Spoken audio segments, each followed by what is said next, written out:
नमस्कार, मैं अंकित Goswami one India Hindi में आपका स्वागत है। चुनाव दर चुनाव ये साफ होता जा रहा है कि देश के सियासी अखाड़े में फिलहाल पीएम मोदी के लिए कोई भी चुनौती नहीं है। ये स्थिति 70 के दशक वाली स्थिति दिख रही है, जब एक पाले में इंदिरा गांधी हुआ करती थी और दूसरे में उनके विरोधी। आज की तारीख में भी एक तरफ मोदी है तो दूसरी तरफ उनसे मुकाबिल होने की तरकीबें खोजते विपक्ष। पार्टी के भीतर भी मोदी के लिए कोई चुनौती नहीं है। पार्टी की कमान उनके भरोसेमंद अमित शाह के हाथ है। पर इन 3 सालों में मोदी इतने मजबूत कैसे हो गए? आइए जानते हैं 3 वर्षों में मोदी के लगातार मजबूत होने के 3 प्रमुख वजह।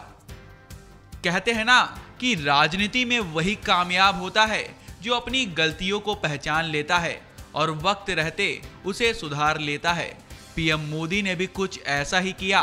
वही उनकी कामयाबी का बड़ा कारण भी बना। मई 2014 में विशाल बहुमत के साथ केंद्र में सत्ता में आई मोदी सरकार पर 1 साल के भीतर ही सूट बूट वाली सरकार का ऐसा तगमा लगा था जो उसकी लोकप्रियता को अर्श से फर्श पर लाने का सबब बनने लगा। वहीं जन धारणा बनने लगी कि मोदी सरकार के इर्द गिर्द कुछ खास पूंजीपतियों का घेरा है। सरकार की प्राथमिकता उन्हीं को फायदा पहुंचाना है। इस जनधारणा के खतरे को वक्त पर पहचानते हुए नरेंद्र मोदी ने अपनी इमेज का मेकओवर कर डाला। अपनी सरकार के हर फैसले को गरीबों के हितों से जोड़ा और सरकार की इमेज गरीब कल्याण वाली बना दी। इनकी योजनाएं गरीबों से जुड़ने लगी। यहां तक कि यूपीए सरकार के वक्त शुरू गरीबों से जुड़ी योजनाओं को भी बरकरार रखने से गुरेज नहीं किया गया। जिस ग्रामीण रोजगार योजना को लोक लुभावन नीतियों की असफलता का जीता जाता स्मारक बताया था, उसी मनरेगा योजना पर सबसे ज्यादा खर्च किया गया।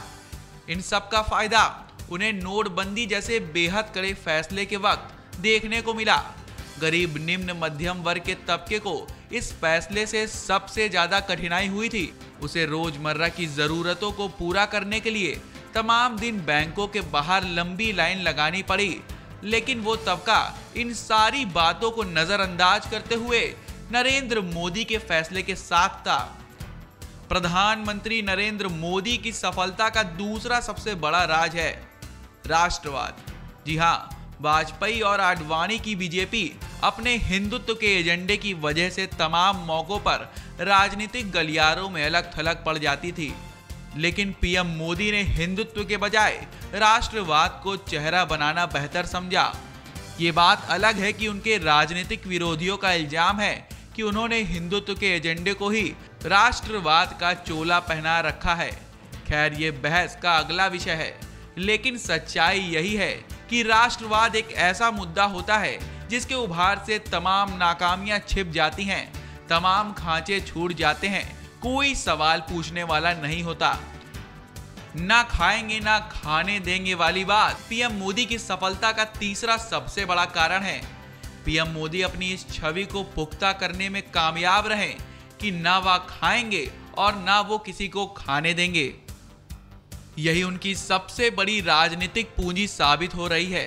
2014 में उनका सत्ता में आगमन ऐसे वक्त हुआ था जब यूपीए सरकार के हर रोज खुलते भ्रष्टाचार से लोग ऊब चुके थे। उन्हें ताजा हवा के झोंके की दरकार थी। मोदी ने इस जन भावना को पहचाना और उसी के मद्देनजर ये यकीन दिलाया कि अगर वो सत्ता में आए तो सबसे पहला काम भ्रष्टाचार से निजात दिलाने का होगा। उन्होंने न केवल खुद को बल्कि अपने मंत्रियों को भी भ्रष्टाचार की छींटों से बचाए रखा। वहीं नरेंद्र मोदी की राजनीति में ये बहुत बड़ी कामयाबी मानी जाती है। आपको बता दें कि 2014 के बाद अलग अलग राज्यों के हुए विधानसभा चुनावों में भारतीय जनता पार्टी को मिली कामयाबी के पीछे मोदी की स्वच्छ छवि का भी हाथ है। यहां तक कि नॉर्थ ईस्ट राज्यों में जहां बीजेपी को पहली बार कामयाबी मिली, वहां के वोटर्स ने भी मोदी के वादे पर यकीन करते हुए कमल के बटन को दबाने का फैसला किया।